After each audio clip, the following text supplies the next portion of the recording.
I would request Shri Kamal Bhatia sir to please come forward and to introduce our panelists here.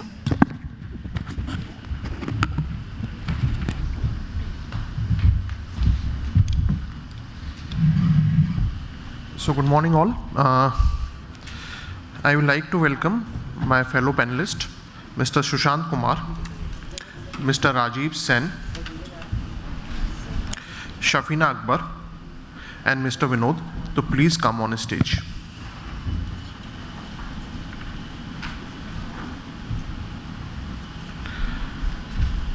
Till the time my fellow panelists join on stage, I thought I will share one story with you. Let me bring this to life. Imagine a small manufacturing SME, let's call it a Bright Tools, operating out of a Tier 2 industrial hub. Last year, when they needed working capital to fulfill the large order, the owner had to approach a bank or NBFC, prepare files of documents, secure guarantors, wait week for an approval, and by the time the loan is sanctioned, the opportunity might have gone. Fast forward today, with the digital lending platforms, the same SME can upload GST returns, bank statements, and KYCs digitally. The AI-driven scoring models evaluate their repayment capabilities, their cash flows instantly, and the funds can be dispersed if the loan origination system and the loan management systems are completely integrated. But there is other side to this story as well. If the system, the algorithm, the scorecard misreads the journey, or the sensitive data of the customer which is uploaded for the credit decisioning is not protected, then Bright Tools could face risk from overborrowing to data misuse. For SMEs, for individual borrowers who operate on thin margins, one wrong credit decision can impact their business flows. This is the shift that we are here to discuss. Digital lending, as we saw in the last presentation, is transforming the credit access for an individual borrower, for an SME, and large corporate as well. But it raises critical questions as well. How do we ensure trust? How do we safeguard data? And how do we include underserved businesses in this digital revolution without exposing them to new risks? That is what exactly our distinguished panel will unpack us today. So we'll start with the panel discussion. So my first question is there for Rajib. Rajib, we hear a lot about paperless lending. Automation takes it step further. From your perspective, what is the real difference, and where do you see the biggest efficiency gains coming in this automated lending? Firstly, thank you, and thank you to the audience as well for being here. So I think we've already had some very interesting conversations on this topic just in the previous presentation as well. So so from my perspective, I would say that as an industry, we've really come a long way from I would say analog to digital in the overall journey. So today, most of the NBFCs in the market have, both for assisted journeys as well as for DIY journeys. The number of data sources today are manifold, right? And consolidation is, of course, happening as we speak. So today, the best part is that we have the rise of authentic digital databases, which is enabling NBFCs and MFIs to actually verify the identity as well as the credit history, as well as do multiple bureau and other risk management activities almost real time, right? So the rise of this has led to automation and the manual underwriting, which I think the previous presenter had referred to. The role of that is going down and is being replaced by rule engines at this stage. Maybe in the near future that would be going the next level to an agentic AI sort of an interface. But right now it's mostly driven by rule engines. So today, somebody who comes on the platform can be digitally verified through various 𝐃𝐢𝐠𝐢𝐿 and 𝐕-KYC methodologies. The person can be underwritten manually, using various rule engines which are there, and including services such as FinBox, which has a lot of alternate data about the customer. So you could be underwritten. Traditional underwriting, of course, goes into the bureau data of the customer. There are alternate underwriting, like you underwrite basis your transaction history, which is present on your phone, and of course account aggregator based underwriting, which most people do. So, and all of this is without the customer actually submitting any physical document or PDF upload, right? So you can, obviously with customer consent, you can actually go right to the source of the customer's bank account, of the customer's, let's say, mutual fund statement if required in certain programs, or obviously into the phone history itself. Etc. And various people are trying other things like social footprint, etc. So, but all of this is completely digital, right? And so you verify the identity through the various 𝐃𝐢𝐠𝐢 and other KYC methodologies. You've done an underwriting, through the various data sources, traditional or non-traditional. Then you move on to get your mandate and signature and compliance related things. That too is possible today using technology like e-sign and Aadhaar OTP based signatures and mandate, of course, both through the UPI mandate, NASH, etc. So all of this is actually available online in real time. And when you add the fraud and risk angle to it, of course, that is very important. So you have multiple providers where you can actually verify whether the customer is actually present in the address, which he's declared, or whether the customer's selfie or liveliness actually matches with his KYC documents. So all of this actually can be managed digitally and paperless right now. So as I said, right now we are at the stage where it's mostly rule-based, where we take all this data and there are back-end rules which run. Everyone has their own rules. The next step is smarter agentic AI-based workflows, which is coming, I think, as the previous presenter mentioned. It's there in pockets already, but it will then learn. And the thing with rules is that rules have two ends to it. Like it runs the same for a segment of customers, but within that segment there are micro segments. And while a rule may be broad, let's say if the rule is 750 plus CIBIL, there might be a vast differentiation between one Rajib, customer and the other. Just That's small where time check. Yeah. I will come back to you. So in the meantime, Sushant, what challenge do you see on the ground? What are digital lending is growing rapidly? Where do you see the biggest risk coming in? Is it a fraud risk, customer adoption, or is it compliance? And how this aspect should be balanced? In my personal opinion, there are two aspects. First is related with the data availability, and then access to that data. And third is data safety. So it is related to data. Another is the acceptability of the internal customers and the external customers. So like if you are taking the example of mortgages, digital data is not available. Most of the SROs, their data are still physical. So it is very difficult to go for automations in home loans. Another is regulators also have their apprehensions while you are sharing data with the third party.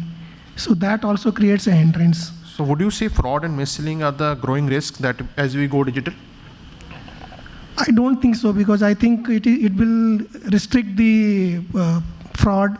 That is basically when you are going with the papers, or when it is more paperless kind of situation, then you will be better able to address the frauds. You will be able to restrict the frauds because you are directly accessing the data from the government portal, and your identity theft or the documentation manipulations, all these kinds of frauds you can basically restrict. So automation is the key, but only thing is the buying of the regulator, buying of the customers even, because most of the customers also feel that if they are going to do something online, it may lead to fraud.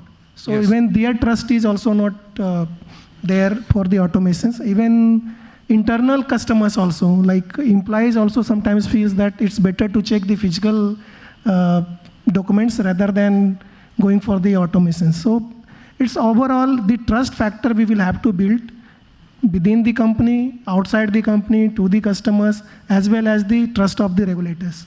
Thank you, Sushant. Ram, let me bring you in. What opportunities do you see ahead in digital lending? And what excites you most in the current era?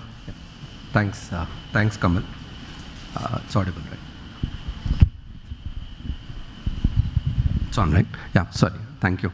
Thanks, Kamal. Good morning, everyone. So we've seen risks and challenges that we are foreseeing, and we continue to solve a lot of problems. But a larger opportunity continue to stay for the coming years is going to be in the secured space, what I will see. Because while we see, Gigi Menon sir just mentioned, the complete loan portfolio is around close to 18 trillion book size, and close to 40 to 45% is in the secured space, which is in the home loan mortgages and the SME space and the KCC space, which are backed by the collaterals. So while largely the problem has been solved on the underwriting area, but a lot of problem need to be solved in the property collaterals area. So this is a larger opportunity, and tier 2, tier 3 is another opportunity where penetration there is still very limited for the digital interface, largely because of the NTC, new to credit. Thanks to embedded finance and a lot of embedded apps, I think close to 300 million customers have been touched who are not having any kind of banking history, but they've got a borrowing history built in. But the risk of this is continue to stay because of non-contactability and the fraud risks and all. So this is one opportunity which I see, and the newer opportunities for the digital lenders and the fintechs I see is on the UPI going global and the AI adoptions going into a beyond India and the Southeast Asian countries. It's a larger expansion for Indian entities. And what I foresee is the solutions like the unified lending interface, which is a digital platform-based lending, digital infrastructure-based lending, than a collateral-based lending with volume of data being available on the ULI. It's like the utility bills, collaterals, along with the Aadhaar and all. If all the information interface which the government is now looking at building into one place, integrating with 50 odd NBFCs and all. So this data points will definitely add a lot of value for the fintech firms. Is another opportunity, and the new recent regulations on the co-lending is also another opportunity where a smaller, nimble LSPs or the smaller regulator entities can tie up with the banks and the NBFCs beyond, not just for the priority sector, for everything. That's also another opportunity which I see. Thank you. Excellent point, Ram. Kishore, my next question is to you. Kishore, NBFCs have been at the forefront of credit delivery. How is the digital lending fundamentally reshaping their role and the competitive edge compared to other lenders? Hello?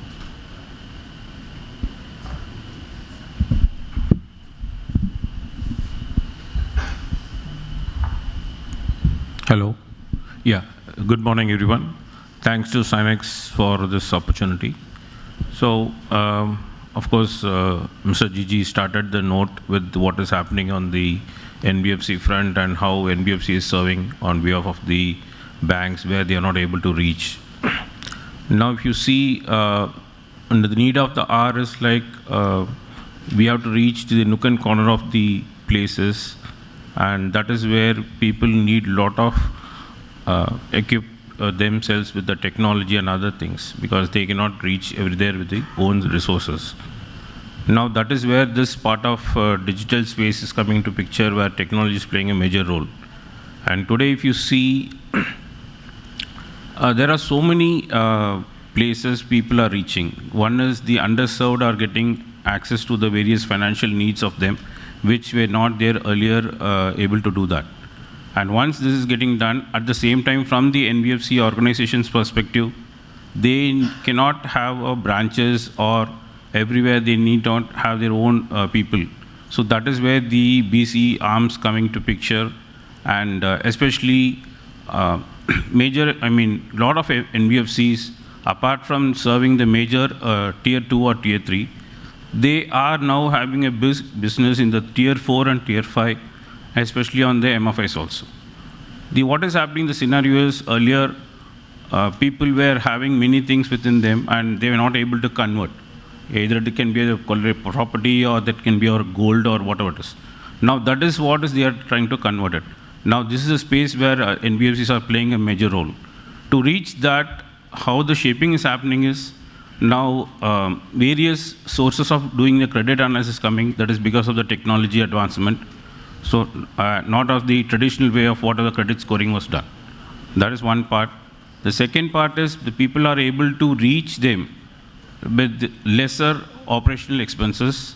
From the NBFC perspective, you see, there are statistics that almost 40% of the operation costs are reduced because of the various technology-equipped ways that they are approaching the people. And they are also able to advance their business more than 3 or 4 times. It all depends on how they are having their equipped spaces. And similarly, if you see the way the other things are, it's all need of the hour, and obviously, even though people have certain things like Finbox gentleman was talking about phase 1, phase 2, and phase 3, even though like people in the phase 1, they have many applications in places, but it's all in certain bits and pieces. That has to be covered in full-fledged, which needs to take care of the various need of the hour requirements. One is from the reach to the customers in every nook and corner of the country. The other one is how we serve them at the earliest, within the shortest time span. So today, if you see the various KYC things are getting done on the go, it all depends on what type of loan the customers are requiring for, whether it is a PL or a CD, or when it comes for a small business loan. Because most of the time today, the main business of most of the NBFCs are there in the small business loan. Even though many started with unsecured part, many have now reduced that and they are giving a focus to the secured area. So, and this is the major business, even though ticket size may be very small, but the volume of business keeps growing there. The next part is like, at the same time today, more than the organization, customers are having the awareness about various things happening in the domain, and they are expecting certain things. So we need to have not just a web page or something, we need to have everything within the mobile, and you know that through digital payment or any other aspects, they use the mobile and try to get things done. The same expectation is from them, from any of the NBFCs who goes to their doorsteps. So if that is not there, then the customer becomes choosy to go to another organization. So that demands the people to keep up the business, take over the competition, so they have to equip this. And the other aspect of is on the regulatory part, compliance and risk, as people were mentioning. Once you get into the digital domain platform, there are a lot of risks are coming into place. So you need to take care of your cyber security, the other whatever the means required. So these are the need of the hour of the organization. So you need to give the customer satisfaction. And today's environment actually gives us more than 5 times the customer satisfaction which was earlier to that. So these are the things which are totally shaping it. Of course, now in bits and pieces, as people were mentioning, AI started, and credit underwriting is already started. There are some people who are doing it in certain areas, which is automatically based on the AI-driven past information about the customer. And as per the RBI guidelines on the early warning signals, not only on the post-disbursement, now there are people who are getting into the pre-disbursement activities also, because before doing a sanctioning, they want to have things in place. So this is where slowly the transformation is going towards in the digital space. Lot of needs are coming for each of the NBFCs to get more space for them, get their more piece of business, as well as to retain the security part. So they have to keep going on those things on a daily basis. So today, everything is expected on a mobile device. That is what the customer is expecting. And he goes to a different organization. He picks and chooses for a different organization. So NBFCs are rethinking their role. Let's see how tech is rethinking. Shafina, over to you. Shafina, loan origination has traditionally been one of the most time-consuming stage. How are the new lending technologies and the LOS systems reimagining this process and reducing the pain points? Thanks for the question, Kamal. Hi, good morning, everyone. So most of us as customers, what is it that we want, right? What we want is more money. Obviously, I want to be leveraged the best, and fast money. It has to be credited to my account ASAP. It's like if I have applied now, maybe in a couple of minutes, I should get the amount. Basic expectation in the world of Amazon, nothing more, nothing less. And the way people aspire credit, it's like a right. The access that we have, the reach that has been provided, it's taken as a fundamental right to have the credit available if there is merit in getting that, but getting it ASAP. Industries, NBFCs, banks, I recollect a very stark example where it was getting advertised by a lending institution that हम कागज़ नहीं नियत देखते हैं. I don't recollect which entity was that, but very well advertised one. The fact of the matter is कागज़ भी देखते हैं, but back end में देखते हैं, and nobody knows what all is getting through it. The good part is, now even customers are aware that how they are getting assessed. Even in a tier 2 or 3 city, people are aware what it means to have a CIBIL score or have a bad one.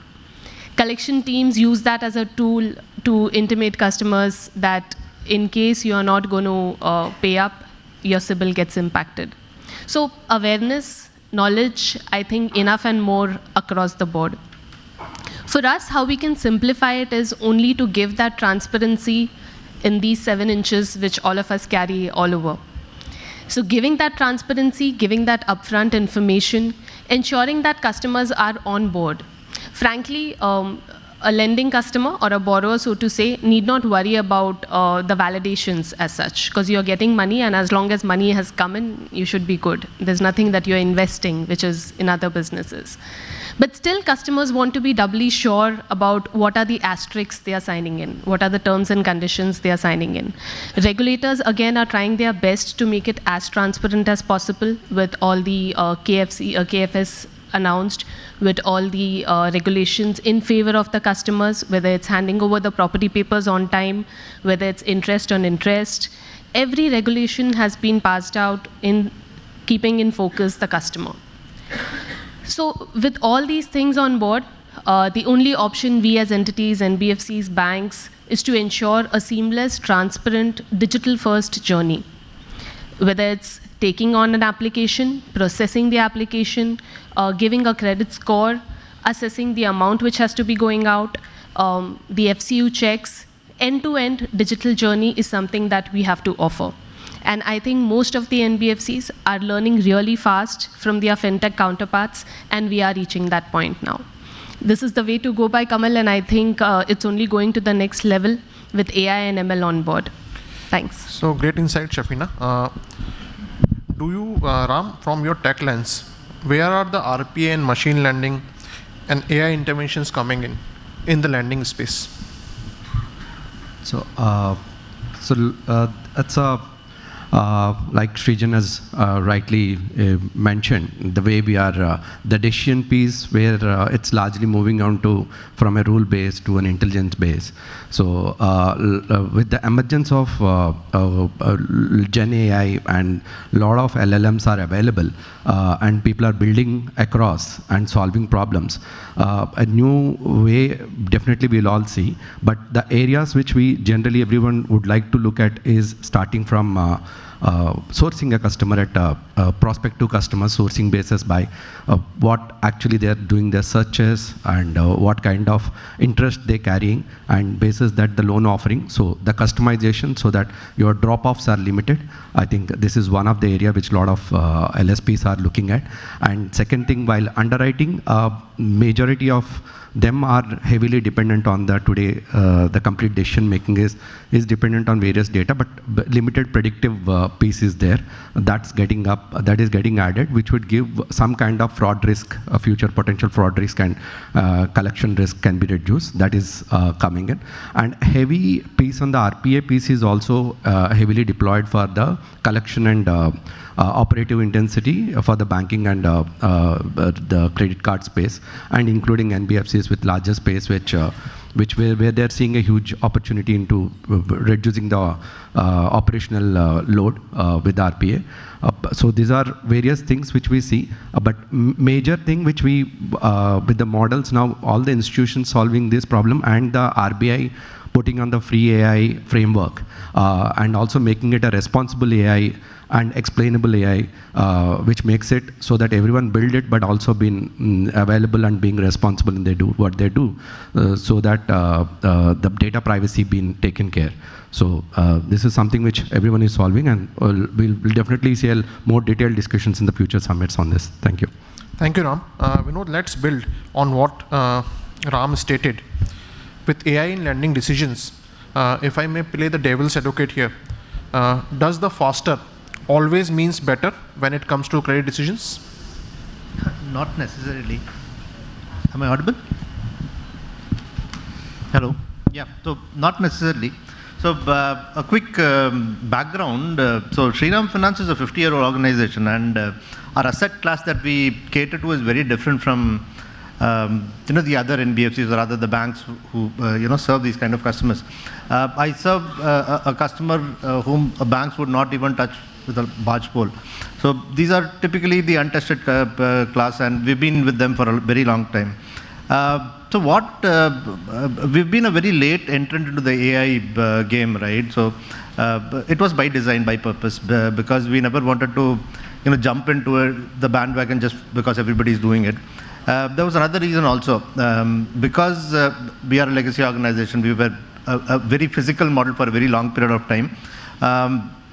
Data was not always in a very structured manner. It was always a mess, and it was never captured or recorded. There was no proper DB where I can look into it. So the AI, all of you are pretty aware of it, but depends on how good your data sets are, right? So we took a long time getting the data sets right, enriching data from alternate methods, and ensuring that the data sets are right, and so that we can train the model enough for our AI, whatever engines we want to run, to work properly. So that done, we also never wanted to jump, going all out all at once and then making mistakes. So we've taken very small steps in the entire customer life cycle, right? So the first thing that we started is something that a gentleman here mentioned, was building a propensity model, right? So I don't want to dump a marketing campaign on a customer, which typically has been the trend. I'm sure all of you receive quite a lot of intimations and campaigns and whatnot, offers every day, and probably get 100 calls, right, where people are offering you something that you're probably not even interested in. So we built a lot of propensity model just to ensure that we identify the right customer, attach them to the right product at the right time, so that we can offer the right campaign through the right channel also, so that it is not a bombardment of campaigns towards any customer. So that was one, it saved a lot of operating costs. It also ensured that the customers are not hassled too much. That done, when we move on to an application stage, the first thing was to build a good, simpler smart sanction kind of a program, right? So moving from a physical to a digital, this was our probably first step. I think Srijan here also mentioned moving on to that step where a sanction could be given in probably a single click or 2 steps max. where customer is not, bombarded or 100 documents are, there is a joke which goes along saying kundli mang liya for getting a loan sanction. So we wanted to solve it. So a smart sanction where I can probably define it, taking 4 or 5 parameters internally, run it through an internal DB or an external database that I can have access to, and how can I give him a quick sanction. That aside, then how can I solve the credit process, right? Credit, so that is where we were trying to design models where how can I risk categorize the customer, right? So that also depends on creating a lot of lookalikes from our existing database, and again enriching data from external parties. Do a real-time, look at how the customer's current transactions internally is, how is he transacting outside, putting him into do a lot of demographic overlay of the data that I already have, and creating a risk categorization for these customers so that I can give him the right pricing and the right quantum also. So because this cannot be one size fits all, right? So it has to be that customer, that price, and this customer, this quantum. So that changed a lot of things for us. One, it was quick, and two, it also helped me maintain risk across, and maintain and also monitor risk across all risk segmentation. Beyond this, there was, all that was left was about designing a, early warning signal. I think somebody touched upon that topic also. And EWS basically gives me insights or probably red flags on how the customer is performing, right? Even before the customer could become delinquent, it can throw a red flag, and I can probably attach it to a communication engine where I can push the customer for probably a part closure, do a restructuring of loan. So that has also helped me, maintain risk across categories. Finally, I think what changed a lot for us was the service angle of things, right? Where a lot of bots through partners have also helped us. So bots have typically done wonderful jobs of even, they go to the extent of even understanding the sentiment of a customer who's calling up, and how to respond, what sort of response, how to comprehend a message, and what kind of responses can go to the customers. So that has done wonders for us. We are always, while I'm talking lending, we are also investment-taking company. So the bots also help us, give financial advice to the customer, what sort of investments can help them. So I think this has kind of helped us all throughout the entire life cycle, right? Starting from how do I source a customer to how do I service the customer, and everything in between also. So I think we are in early stages of doing a lot of things, but I think these learnings are only getting us to build the model even better and better every day. So I think good things ahead. Yeah, that's very powerful. Dhiraj, from your lens, how has the technology actually reduced the processing time in practice? Hi, good morning. So, while we answer that, we have heard all our friends on the panel speak about how things have changed over a period. So we'll just step back. Maybe half of you even don't really know how evolution happened probably on banking. So 2.5 decades back, to withdraw money from your account, you needed to be at a place, you would be authenticated through a card which remained in the locker of the person or the cashier. And if at all they don't match, the signatures don't match, you don't stand a chance to get the money. You really have to go back to the issuer, come back with signatures, and then you get the money. So 2.5 decades back, probably a decade back, we switched into automation. Probably we could transfer money.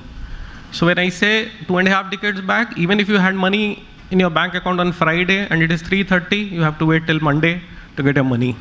So that's the transition that has happened, right? So a decade back, probably we say now the money could come to you in 5 hours.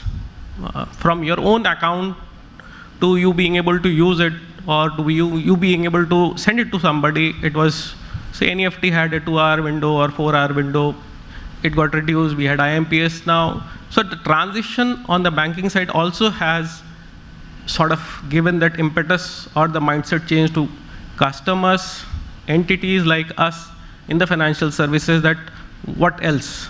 So the entire thought is about money in the bank. That's what we are here for. So we lend as consumers. While Shafina was speaking about it, what do I think as a customer? I want the money fastest, right, as a consumer. But the moment I am a lender, am I able to sort of think on those lines and be able to fulfill the expectation? As the challenge, everybody spoken about it, we have done enough. So as I said, 2.5 decades back, we transitioned. A decade back, we transitioned faster. Probably in the last 5 years, it has been even faster, and next 2 years, probably the way we have started looking at data, capturing data, getting data. I'm not sure how many of you really know what a link lock or a Godrej Nautal is, right? It had levers. So the higher number of levers, right, the more secure the lock was. Now we just use a thumb to open the doors of our houses. So that's the transition we happened. People really don't know the challenges. The ones who have seen the challenges really are able to sort of think through, emphasize what transition means. And in the last 3 years, the transition that you have seen is tremendous. In the lending space, we all spoke of how, again, coming back to the same topic of money in the bank. So we have done a lot in terms of, so it is all about stitching the blocks. We were able to get an obligor. We were able to establish the identity of obligor, right? We were able to establish what he does, what he or she does. With single OTPs, maybe some consent, we are able to establish, move ahead, assess the borrower, obligor, move ahead. Then, do you really need a customer to be with you while he's signing? No. He moves ahead, he's at his place, you are at your entity's place, and then the agreement is executed and money in the bank. So while this has happened tremendously faster, and it is still very fast in the unsecured lending, even the secured lending space is catching up. A lot of registries have now come online. A lot of things are happening. Eventually, even government is pushing hard to ensure that everything becomes faster, cleaner. When I say cleaner, you are able to establish whom you are lending, right?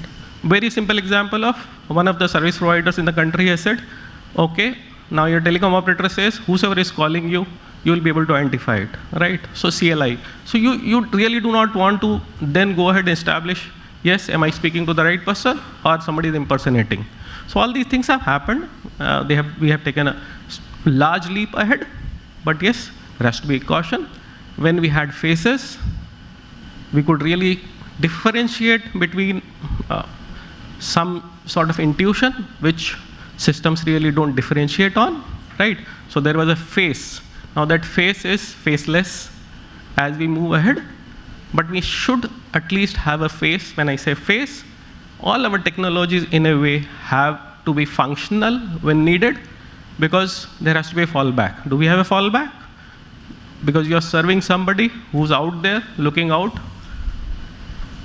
at you to service faster, else there is one more door open for him to get serviced. So our technologies have to be functional in a way that we have fallback mechanism in place, agile, so that we are able to quickly make changes, like we all spoke of, models, propensity, credit risk, fraud risk, right? One small rule not written properly could lead to multiple problems while you are individually assessing, underwriting a borrower, obligor. It really does not happen that way, but on a flow, it simply goes off. So we have to be very critical about how agile our systems are, how agility creates or gives us room to make changes faster, right? Coming to C, compliant, all our systems, the locks, physical locks that we spoke of, have come into our systems, our machines. So privacy, data integrity, that's as an entity, as a community, it is a responsible thing to be very, very sensible about. And last is your technology should be enhancing.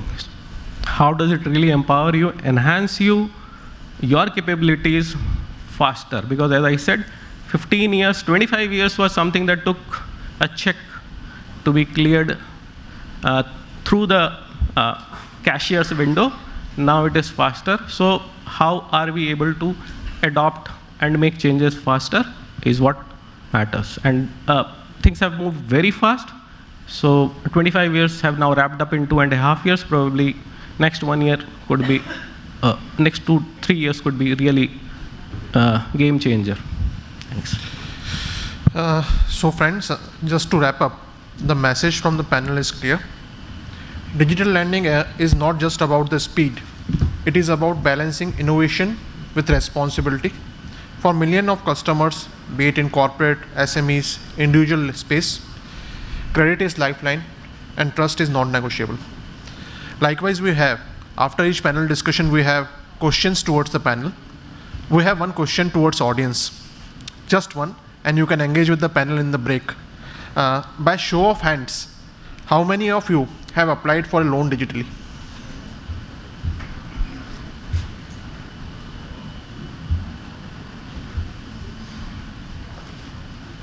Just two?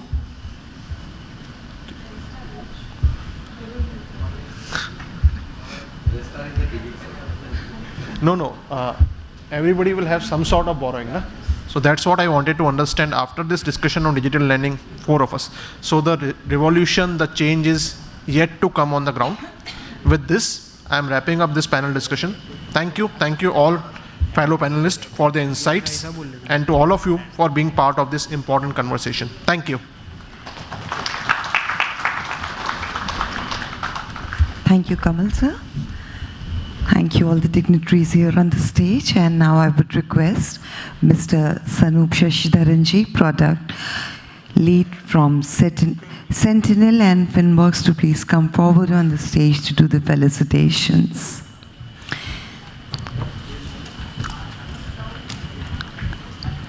Can we have a bouquet, please? I would request Sanup sir to please do the felicitation. To all the panelists here, ladies and gentlemen, can we hear it for all our panelists here? Shri Rajib Senji, Head of Digital Hero FinCorp. I would request Sanup sir to please do the felicitation.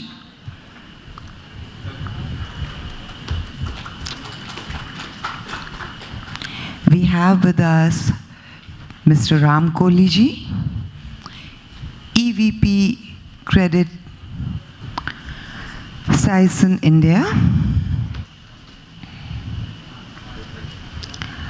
I would request Shri Sushant Kumar ji, and I would request Sanup sir to please do the felicitations to Shri Sushant Kumar ji.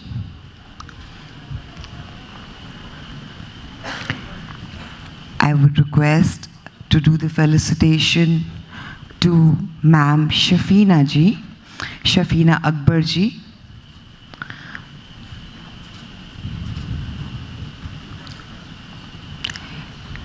Shri Dhiraj Saraogi ji.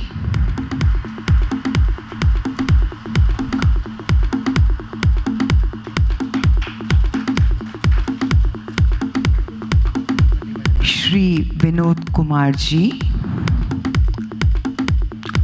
Can we have, ladies and gentlemen, some round of applause from you all? Shri B. Kishore Kumar ji.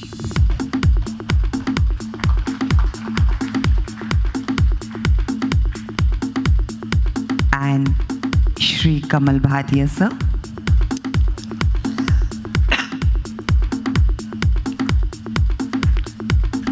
Ladies and gentlemen, can we hear you all?